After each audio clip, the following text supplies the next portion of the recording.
आती है। अदम गोंडवी साहब का एक शेर है कि तुम्हारी फाइलों में गांव का मौसम गुलाबी है, तुम्हारी फाइलों में गांव का मौसम गुलाबी है, मगर ये आंकड़े झूठे हैं, ये दावा किताबी है।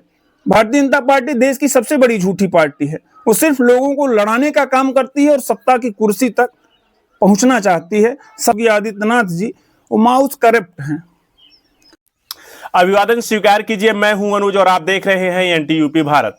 हम हैं जनपद अंबेडकर नगर और जनपद अंबेडकर नगर के जलालपुर विधानसभा क्षेत्र में। जलालपुर विधानसभा जो जनपद अंबेडकर नगर की बहुत महत्वपूर्ण विधानसभा है और इस विधानसभा में 2017 से लगातार समाजवादी पार्टी के लिए प्रचार प्रसार और समाजवादी पार्टी से टिकट की दावेदारी कर रहे हैं सिद्धार्थ मिश्रा जी। स्वागत है मिश्रा जी आपका एनटी यूपी भारत चैनल में। बहुत बहुत धन्यवाद। आप लगातार हम देखते हैं कि अंबेडकर नगर में लोगों की समस्याओं को, जन समस्याओं को लगातार उठाते रहते हैं। इसके लिए हम आपको बधाई देते हैं, धन्यवाद देते हैं। 2022 के चुनाव में जलालपुर की जनता ने आपके सिंबल, अगर हम लोग कहें साइकिल सिंबल को, तो यहाँ से चुन लिया, लेकिन जिस नेता को यहाँ से चुना वो नेता जो है पार्टी के लिए कुछ सही काम किए नहीं है। इस पर आप क्या कहेंगे? अब हमारे राष्ट्रीय अध्यक्ष माननीय श्री अखिलेश यादव जी का निर्देश था, उनका चयन था।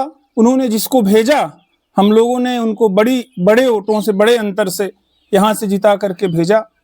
जनता ने उन पर भरोसा किया, लेकिन उन्होंने जनता के भरोसे को, जनता के विश्वास को उन्होंने तोड़ने का काम किया है।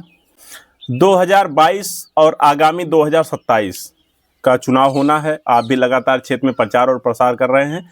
यहाँ की गलियों में जाते हैं आप, गांव की चौपालों में जाते हैं, तो जो यहाँ की मूलभूत समस्याएं जलालपुर की बनी हुई हैं, आपको लगता है कि यहाँ से विधायक बने, सांसद बने? क्योंकि 2009 से देखा जा रहा है यहाँ पे 3 बार बीएसपी लोकसभा और जो है विधायक को मिलाकर के 3 बार बीएसपी यहाँ से चुनाव जीती है, 2 बार समाजवादी पार्टी चुनाव जीती है, 1 बार भाजपा।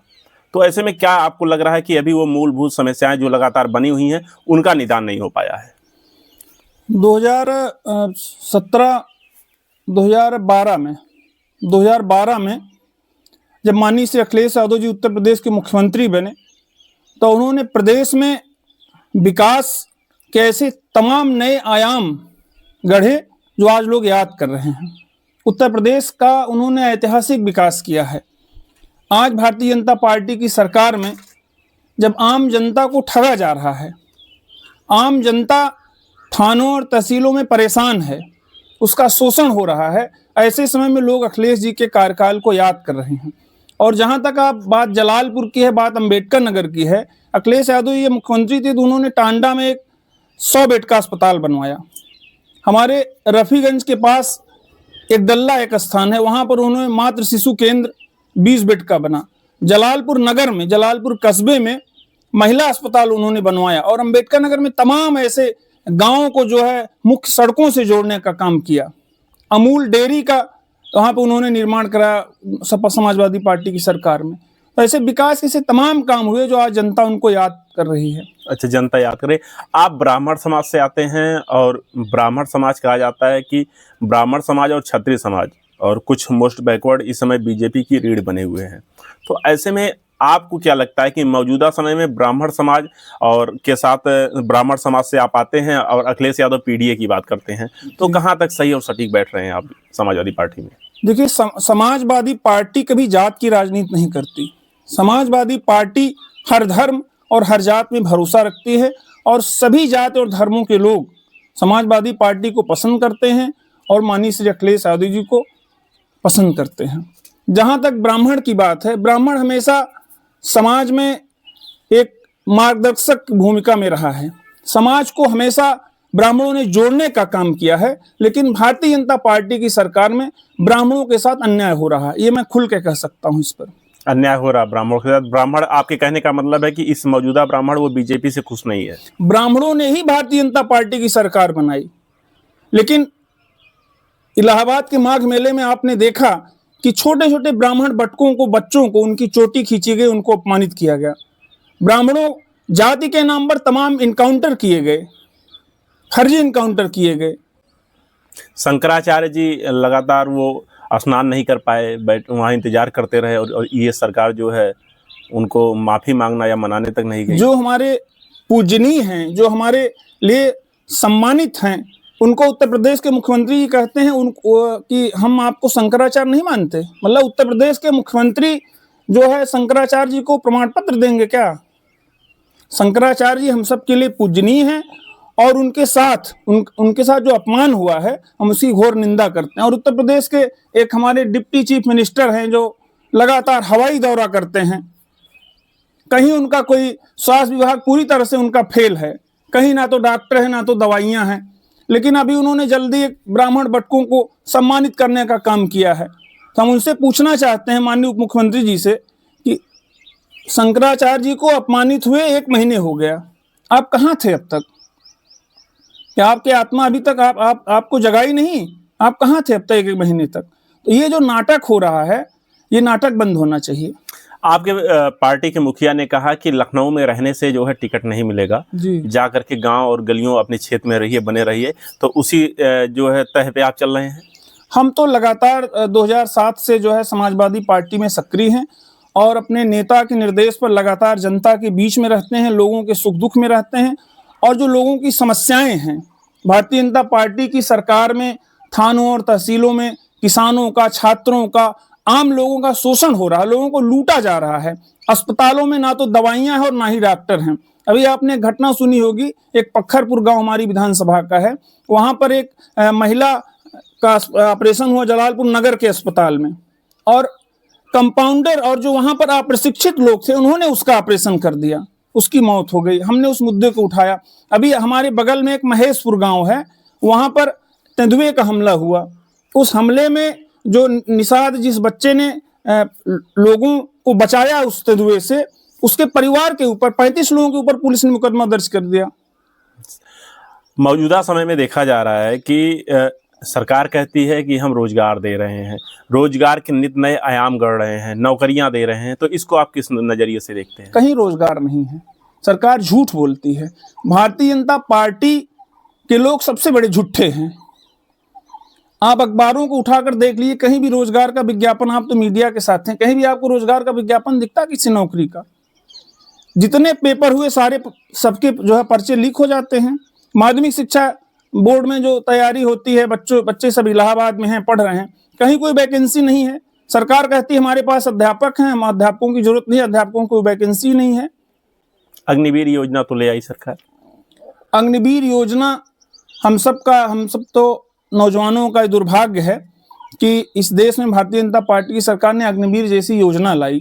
हम लोग जब गांव में टहलते हैं, लोगों से मिलते हैं, तो पहले बच्चे मिलते थे दौड़ते हुए आपको सड़कों पर तैयारी करते हुए, लेकिन आप क्षेत्र में कहीं भी हम लोग अब चलते हैं तो बच्चे नहीं दिखते तैयारी करते हुए। अग्निवीर योजना ने बच्चों को बर्बाद करने का काम किया, सेना की भर्ती को बर्बाद करने का काम किया है।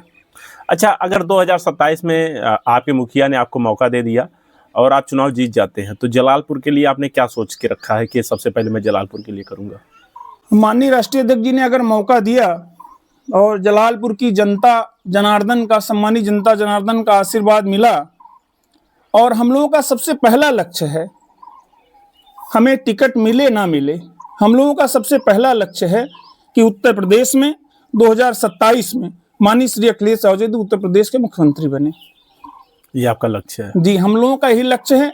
और अगर माननीय जी का आदेश होगा और जनता का आशीर्वाद मिला और हम लोग जीतेंगे अगर चुनाव, तो जलालपुर में हमारा सबसे पहला लक्ष्य है कि जलालपुर में चिकित्सा की व्यवस्था बेहतर हो, जलालपुर में एक बढ़िया स्टेडियम हो खिलाड़ियों के लिए। यहाँ पर इलाज की कोई व्यवस्था नहीं। आप बताइए, भारतीय जनता पार्टी की सरकार बड़े बड़े दावे करती है, जनपद में ट्रामा सेंटर की व्यवस्था नहीं है।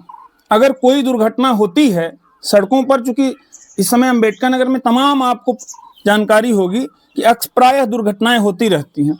लोग लखनऊ यहाँ से लेके जाते हैं घायलों को, और लखनऊ पहुँचते पहुँचते वो बेचारे अपना जीवन उनका समाप्त हो जाता है। तो हम सरकार से मांग करते हैं कि अपने माननीय उप मुख्यमंत्री जी जो हैं, स्वास्थ्य के मंत्री भी हैं, कि अपना जो हवाई दौरा दिखावा करते हैं कि हमने यहाँ अस्पताल चेक किया, वहाँ अस्पताल चेक किया, सिर्फ दिखावा करते हैं।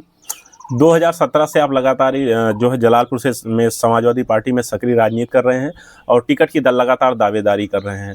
जब 2017 का आपका टिकट कटा, 22 का टिकट कटा, तो ये मन में ख्याल नहीं आया कि हमें भी पार्टी को बदल देना चाहिए, दूसरे दल में जाके मेहनत करनी चाहिए? देखिए, सक्रिय तो हम 2007 से हैं, लेकिन टिकट के लिए हमने माननीय जी से जो है निवेदन किया था। और जहां तक पार्टी चूंकि अखिलेश यादव जी ऐसे नेता हैं, एक बार जो उनसे जुड़ जाता है वो फिर उनको छोड़ नहीं पाता। ये सब अवसरवादी लोग हैं जिन्होंने उनको छोड़ने का काम किया है। हम तो कहते हैं कि माननीय अखिलेश यादव जी ने अगर हमको मौका दिया तो उनके साथ हैं, नहीं मौका दिया तो भी उनके साथ रहेंगे। और हमेशा हमें चाहते हैं कि वो उत्तर प्रदेश के मुख्यमंत्री बने, कि उत्तर प्रदेश की जनता का विकास होगा, क्योंकि ऐसे दूरदृष्टि वाले नेता बहुत कम है उत्तर प्रदेश में, देश में। हमारे नेता माननीय अखिलेश यादव जी की तरह जो है, क्योंकि वो संवेदनशील हैं, समता का भाव है उनके अंदर, वो उत्तर प्रदेश को आगे ले जाना चाहते हैं, उनके अंदर एक नई दृष्टि है। 2007 से लगातार सक्रियता आपकी बनी हुई है। 2007, 2012, 2017, 2022 और आगामी 2027 का चुनाव होना है। तो ऐसे में इस बार आपको क्या लगता है कि जो जलालपुर का ब्राह्मण समाज है वो 2027 में झुकाव किस तरफ है? जलालपुर का ही ब्राह्मण समाज नहीं, पूरे उत्तर प्रदेश का ब्राह्मण समाज। और आप कह लीजिए कि समाज का हर वर्ग और धर्म के लोग, समाज के हर वर्ग और धर्म के लोग भारतीय जनता पार्टी की सरकार में परेशान हैं। वो अब 2027 में भारतीय जनता पार्टी को उत्तर प्रदेश से उखाड़ फेंकने का काम करेंगे और ऐतिहासिक वोटों से माननीय श्री अखिलेश यादव जी उत्तर प्रदेश के मुख्यमंत्री बनेंगे, क्योंकि भारतीय जनता पार्टी ने समाज के ताने बाने को कमजोर करने का काम किया है।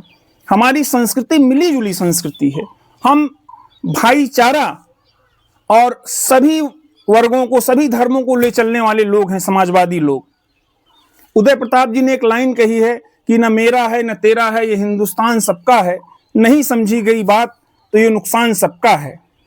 तो हम अपने नेता माननीय अखिलेश यादव जी के नेतृत्व में सभी वर्गों और धर्मों के लोगों को जोड़ने का काम कर रहे हैं, सबको साथ ले चलने का काम कर रहे हैं। और सबको साथ लेकर के 2027 में हम लोग माननीय श्री अखिलेश यादव जी को ऐतिहासिक वोटों से उत्तर प्रदेश का मुख्यमंत्री बनाने का काम करेंगे। आप जलालपुर विधानसभा में सक्रिय हैं, आप देखते हैं कि यहाँ पे बुनकरों की संख्या जो है ज़्यादा है। ऐसे में जो बुनकरों की मूलभूत समस्याएं हैं उसको किस नज़रिए से आप देखते हैं? देखिए, समाजवादी पार्टी की सरकार में श्री अखिलेश यादव जी मुख्यमंत्री थे तो उन्होंने बुनकरों के लिए बहुत सारे काम किए। लेकिन जब से भारतीय जनता पार्टी सरकार में आई तो उसने सबसे पहले बिजली महंगी कर दी।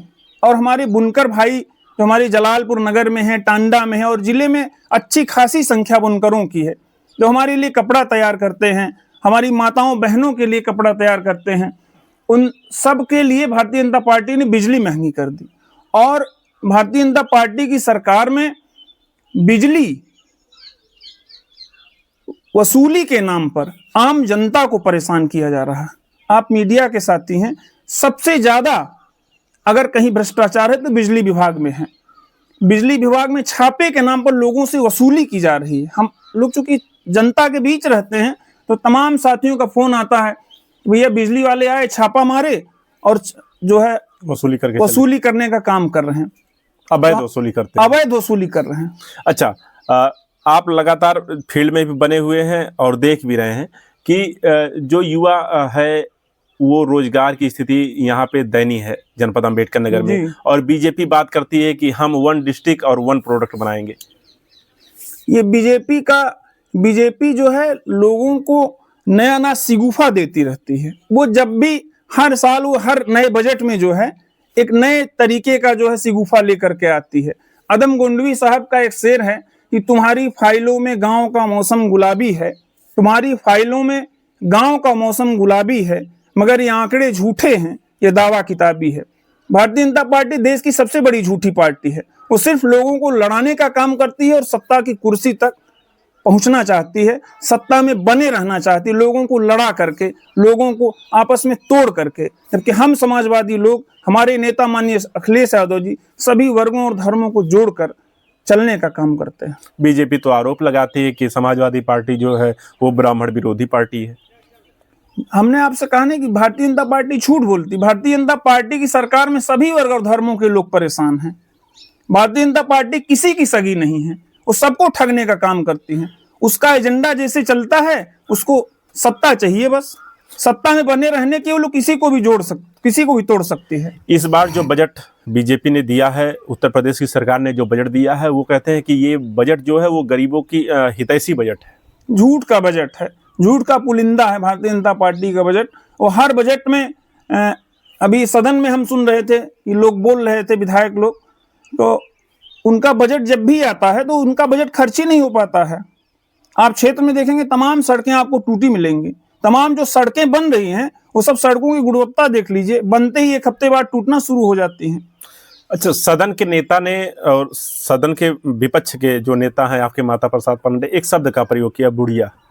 इसको किस नजरिए से देखते हैं? हमारे नेता माननीय श्री अखिलेश यादव जी ने कहा कि हमारे जो मुख्यमंत्री जी हैं माननीय योगी आदित्यनाथ जी, वो माउथ करप्ट हैं। मतलब मुंह से उनकी जो भाषा